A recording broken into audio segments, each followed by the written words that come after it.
तर आजचा मी एक अनुभव तुमच्याशी शेअर करते. ऑफिसमधून मी घरी आले आणि घरी आल्यानंतर मी माझं सगळं काही आवरलं, डब्बा बनवला आणि हॉटेलमध्ये डब्बा घेऊन चालले होते.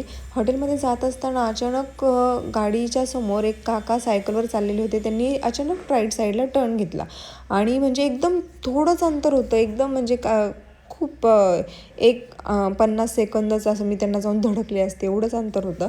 मी इतकी जोरात ओरडले, मला हॉर्न वाजवायचंसुद्धा सुचलं नाही, कारण हॉर्न वाजवूनसुद्धा उपयोग नव्हता, कारण त्यांनी जागेवर चालू सायकलमध्ये टर्न घेतला होता आणि त्यांनी राईट साईडला टर्न घेतल्यामुळे मला पण गाडी राईट साईडकडे वळवावी लागली आणि पाठीमागून ज्या गाड्या येत होत्या, 3-4 गाड्या होत्या, 2 व्हीलर 2 होते, एक 4 व्हीलर होते, त्यातल्या एका गाडीने मला मागून धडक दिलीच. मी पडता पडता वाचले, पण पडले नाही. काकांनी त्यांची सायकल थांबवली होती, ते एकाच जागेवर उभा होते. मी त्यांच्याकडे बघितले, पण त्यांना मला काहीच बोलू वाटलं नाही, कारण मला ते खूप टेन्शनमध्ये वाटत होते, कुठल्या तरी विचारामध्ये असतील असंच वाटत होतं.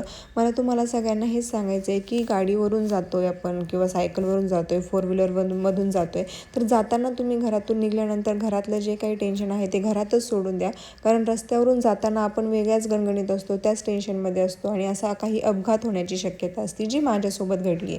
बाय.